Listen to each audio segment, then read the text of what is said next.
दोस्तों, किसी के भी मन की बातें जानने के लिए 3 तरीके होते हैं, लेकिन इन तीनों तरीकों को समझना अति आवश्यक है।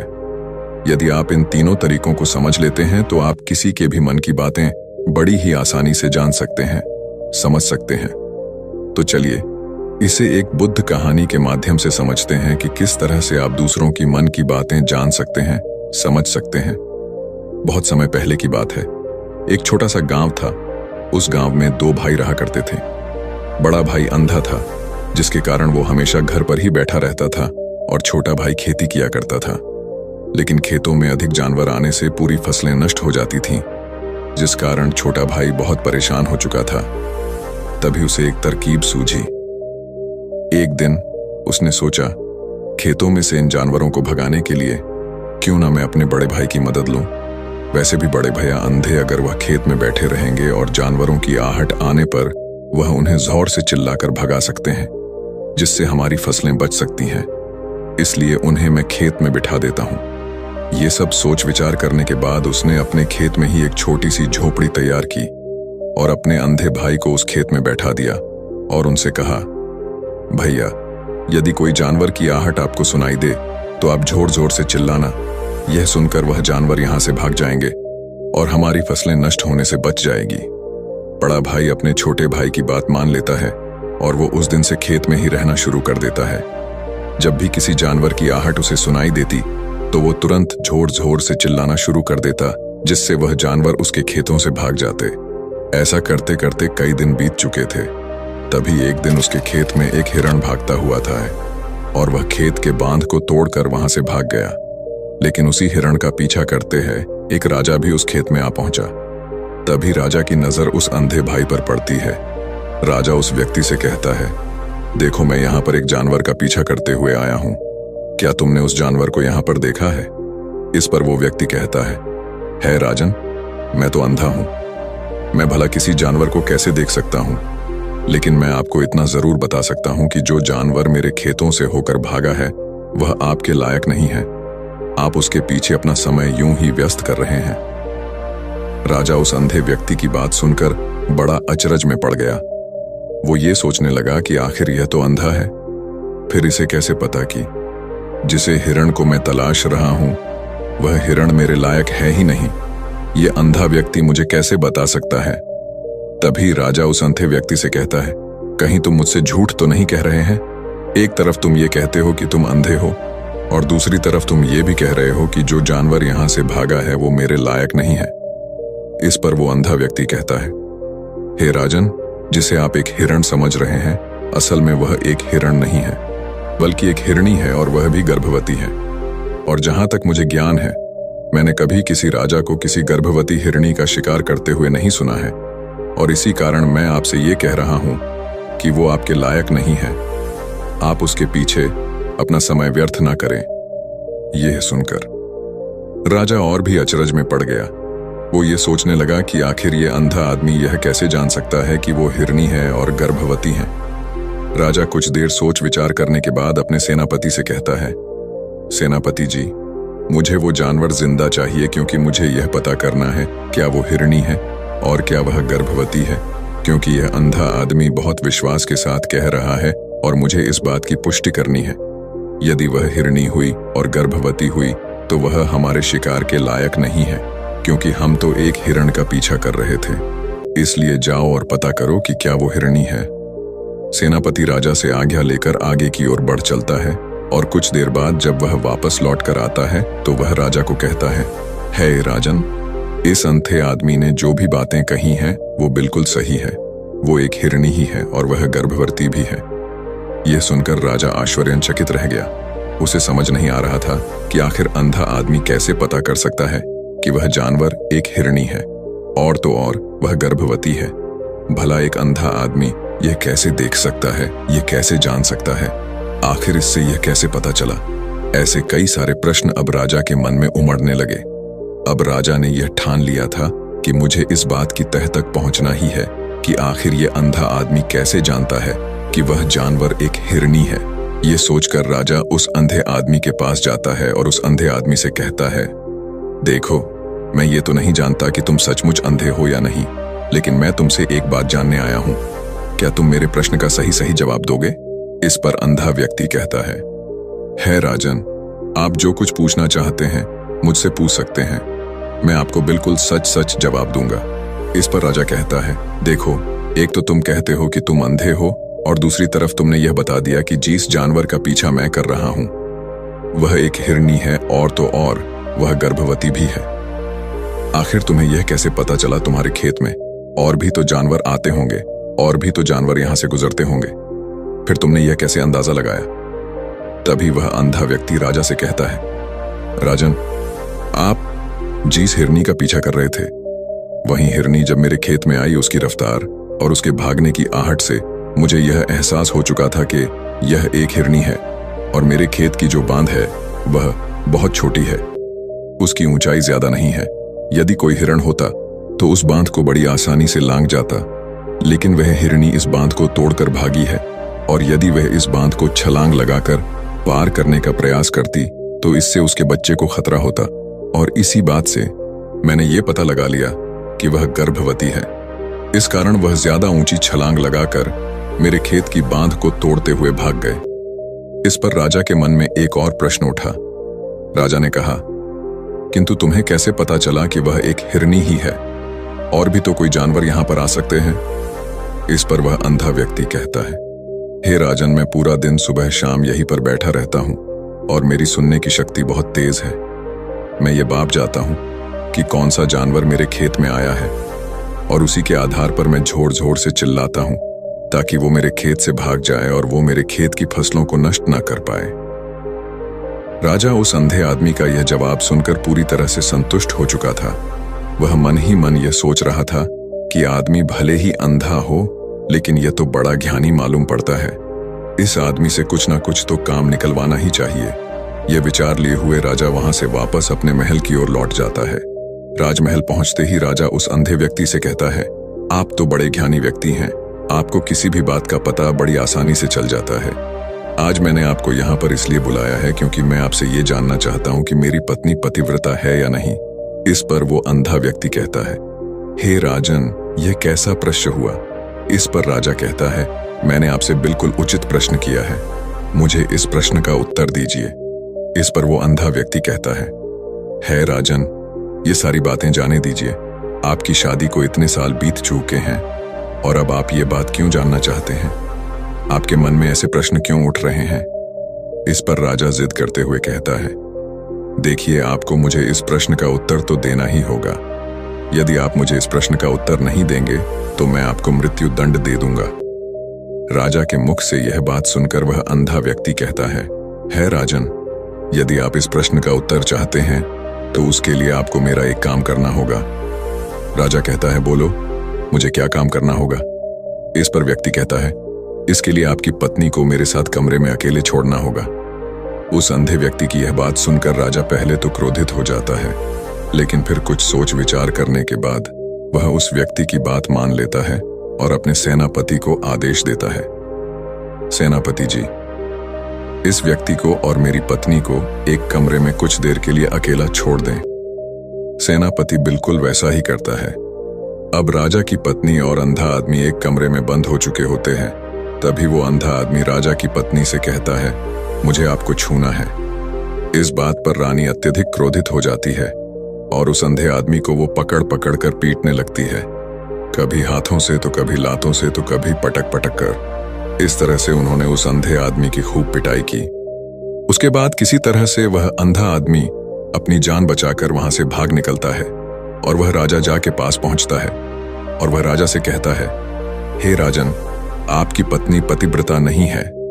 यह बात सुनकर राजा अत्यधिक क्रोधित हो उठता है और राजा अपनी तलवार निकालकर सीधा अपनी पत्नी की ओर जाता है और क्रोधित होकर वह अपनी रानी से कहता है, रानी जी, आज मैं जो भी सवाल आपसे करने वाला हो उसका मुझे सच सच जवाब दीजिएगा, और यदि आपने एक शब्द भी झूठ कहा तो मैं आपका अभी के अभी सर धड़ से अलग कर दूंगा, तभी आगे बढ़े।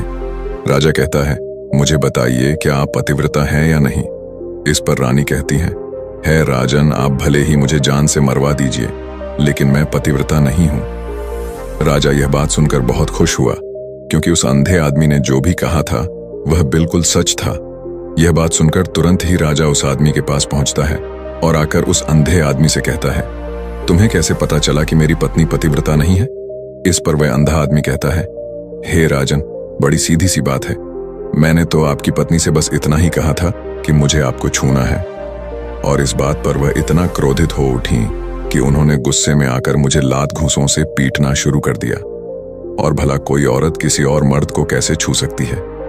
लेकिन उन्होंने ना आप देखा न ताव, बस लात घूंसे मुझ पर बरसाने शुरू कर दिए। वह भी तो एक छूना ही हुआ, और एक पतिव्रता नारी कभी भी पराये मर्द को नहीं छूती। जब मैंने उसे छूने के लिए कहा था तो वह उस वक्त मुझे मना कर सकती थी, लेकिन उन्होंने तो मुझे पीटना शुरू कर दिया और देखते ही देखते उन्होंने मेरे पूरे शरीर को छू लिया। अब आप ही बताइए, ऐसी स्त्री भला पतिव्रता कैसे हो सकती है? इस पर राजा कहता है, तुम तो बड़े ज्ञानी मालूम पड़ते हो। अच्छा ठीक है, चलो तुम मेरे एक प्रश्न का और जवाब दो। यदि तुमने मुझे इस प्रश्न का सही सही जवाब दे दिया तो मैं तुम्हें यहां से जाने दूंगा। आगे राजा उस अंधे आदमी से कहता है कि तुम मुझे यह बताओ, क्या मैं सच में अपने पिताजी का ही बेटा हूं या फिर किसी और का? इस पर वह अंधा भी कहता है, हे राजन, इस बात से आपका क्या लेना देना? आप किसी की भी औलाद हो, आखिर आप हैं तो इस राज्य के राजा, इसलिए इस प्रश्न को जाने दीजिए। लेकिन राजा कहता है, नहीं नहीं, मुझे इस प्रश्न का सही सही जवाब चाहिए, अन्यथा यह प्रश्न मुझे हमेशा परेशान करता रहेगा। इसलिए मैं इसका सही सही जवाब जानना चाहता। यदि तुम इसका सही सही जवाब दे देते हो तो तुम यहां से जा सकते हो, मैं तुम्हें नहीं रोकूंगा। इस पर वह अंधा आदमी कहता है, हे राजन, इसके लिए तो मुझे आपके मां के पास भी जाने की कोई आवश्यकता नहीं है। मैं आपको अभी अभी ये बता सकता हूं कि आप किसकी औलाद हैं, लेकिन उससे पहले मैं चाहता हूं कि आप मुझसे एक वादा करें कि आप मुझ पर क्रोध नहीं करेंगे। राजन ने कहा, मैं तुमसे वादा करता हूं, मैं तुम पर क्रोध नहीं करागा।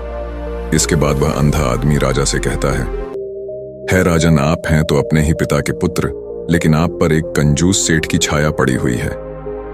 यह सुन राजा बहुत क्रोधित हो उठा और वह तुरंत तलवार निकालकर अपनी मां के पास जा पहुंचा। वह वहां पर पहुंचने के बाद अपनी मां से कहता है, मां, मुझे सच सच बताइए, क्या मैं अपने ही पिता का पुत्र हूं या नहीं? यदि आपने मुझे सही सही नहीं बताया तो वह यहीं पर अपने प्राण त्याग दूंगा। मुझे बताओ, क्या सच है? इस पर उस राजा की मां कहती, बेटा, तू है तो अपने ही पिता का पुत्र, लेकिन तुम्हारे ऊपर एक कंजूस सेठ की छाया पड़ी हुई है। जब मैं एक बार नहाने के बाद अपना मुंह आईने में देख रही थी, तभी उस कांच के पीछे मुझे एक कंजूस सेठ नजर आता है और उसी की छाया तुम पर पड़ चुकी है। ये सुन राजा बहुत खुश हो जाता है और वह तुरंत दौड़ा दौड़ा वापस उस अंधे आदमी के पास पहुंचता है और उस अंधे आदमी से कहता है, तुम्हें यह कैसे पता चला कि मुझ पर एक कंजूस सेठ की छाया पड़ी हुई है? इस पर वह आदमी कहता है राजन, आपने मुझसे कई सारे सवाल पूछे जिनका जवाब मैंने आपको सही सही दिया है। यदि कोई और राजा होता तो मुझे इसके बदले में ढेरों सारे इनाम मिल चुके होते, लेकिन अब तक आपने एक फूटी कौड़ी तक नहीं दी है। इस बात से ही मैंने अंदाजा लगा लिया था कि आप बहुत कंजूस हो। ये बात सुनकर राजा झरझोर से हंसने लगा और कहता है कि आप जो भी मांगेंगे वह मैं आपको अवश्य दूंगा, लेकिन मुझे यह बताओ कि तुम्हें कैसे पता चल जाता है कि कौन सी बात सही है और कौन सी गलत? तुम किसी भी बात का इतना सटीक और सही जवाब कैसे दे पाते हो? इस पर वह अंधा आदमी कहता है, हे राजन, मैं तो वैसे ही अंधा हूं। यदि मेरी आंखें होती तो मैं किसी की भी मन की बातें बड़ी सरलता से जान लेता। मन की एक भाषा होती है और यह भाषा मनुष्य के शरीर के व्यवहार के रूप में देखी जा सकती है। उसकी आंखों से, उसके होठों से, उसके काम करने के तरीके से, उसकी क्रियाओं से पता किया जा सकता है कि उसके मन में क्या चल रहा है। उसके आधार पर हम किसी के भी मन की बातें जान सकते हैं, लेकिन मैं तो अंधा हूं, मैं देख नहीं सकता, इसलिए मैं क्रियाओं से देखता हूं। यदि मुझे कोई बात जाननी हो तो अगले आदमी को कुछ काम देना पड़ता है, जिस पर वह व्यक्ति किस प्रकार काम करता है, किस तरीके से इस काम को करता है, उसके आधार पर ही मैं यह पता कर पाता हूं कि उसके मन में क्या चल रहा है। तभी वह राजा कहता है, तो क्या इसका अर्थ यह हुआ कि मैं भी किसी के मन की बातें जान सकता हूं? इस पर वह अंधा आदमी कहता है, हे राजन, अवश्य आप भी किसी भी व्यक्ति के मन की बात जान सकते हैं, किंतु उससे पहले आपको अपने ऊपर काम करना होगा। और वह काम है अपने मन को शांत कर अपने मन को वर्तमान में लाना, जिसके लिए मैं आज आपको 3 तरीके बताने वाला। और ये तीनों ही तरीके बड़े ही आसान और सरल हैं। किंतु हे राजन, उससे पहले आपको एक काम करना होगा, अपने मन को एकाग्र करना हो। जब हम अपने मन को एकाग्र करते हैं, अपने मन को वर्तमान में लाते हैं, तो हम दूसरे के मन की बात जान सकते हैं, क्योंकि वह आदमी अरबी भी अपने मन में वर्तमान में ही सोच रहा है और हमें भी मन को वर्तमान में ही लाना होगा, तभी हम उसके मन की बातें जान सकते हैं। यदि हम अतीत में हुई घटनाओं के बारे में सोच रहे हैं, तो वह जो अगला आदमी वर्तमान में सोच रहा है, वर्तमान में अपने मन में बात कर रहा है, वह हम कैसे जान पाएंगे, क्योंकि हम तो अतीत की घटनाओं में डूबे हुए हैं। इसलिए किसी के भी मन की बात जानने के लिए सबसे पहले हमें हमारे मन को एकाग्र करना होगा, उसे वर्तमान में लाना होगा। आगे वह व्यक्ति राजा से कहता है, हे राजन, जो 3 तरीके मैं आपको बताने वाला हूं, इन 3 तरीकों से बड़ी आसानी से किसी के भी मन की बातें जान सकते हैं। उसके बाद वह अंधा आदमी राजा से कहता है, हे राजन, जो सबसे पहला तरीका है वह है आंखों पर ध्यान देना। किसी व्यक्ति से बात करते वक्त उसकी आंखों में देखना, उसकी आंखों पर ध्यान देना जो सबसे ज्यादा जरूरी है, क्योंकि आंखें बोलती नहीं पर बहुत कुछ कह जाती है। यदि हम किसी व्यक्ति की आंखों के इशारों को समझना सीख जाए, हम यह जान पाएंगे कि व्यक्ति के दिमाग में क्या चल रहा है, वो क्या सोच रहा और अभी वह क्या करने वाला। मेरे पास आंखें नहीं, लेकिन मैंने अपने गुरु से यह विद्या सीखी है, क्योंकि बहुत सालों पहले मेरे पास आंखें थीं और मैं उस वक्त लोगों के मन की बातें केवल उनकी आंखों से ही जान लेता था।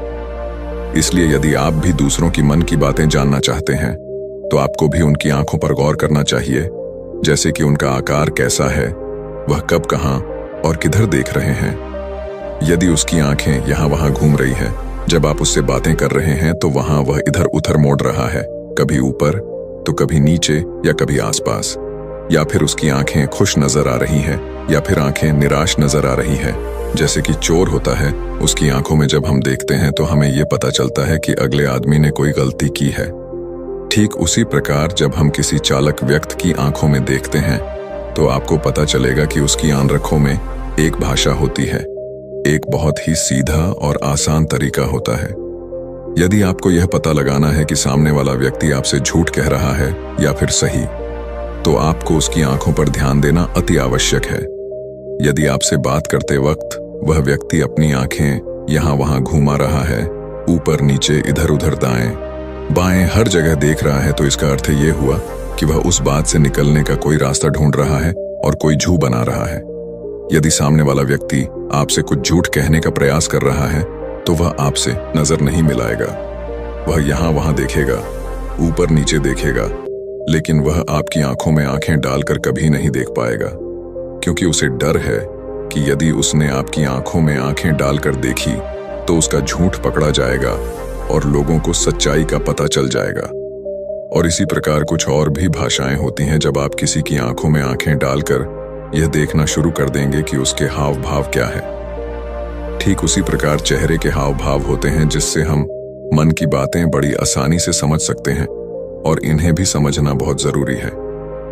कभी कभी कोई व्यक्ति अपने चेहरे से, जैसे आंख, होंठ और बहुत से कुछ अलग अलग व्यवहार करता है। यदि आप किसी व्यक्ति के चेहरे में गौर करेंगे, तो आप आसानी से समझ पाएंगे कि वह व्यक्ति निराश है, जब व्यक्ति बहुत उदास है, या फिर वह बहुत खुश है, या फिर उसे कोई बहुत बड़ा दुख है। वह अपने अंदर क्या महसूस कर रहा है, ये सारी बातें हम उसके चेहरे के हाव भाव से पता कर सकते हैं। फिर चाहे इंसान जुबान से कुछ बोले या ना बोले, लेकिन आप उसके चेहरे से सब कुछ पता कर सकते हैं।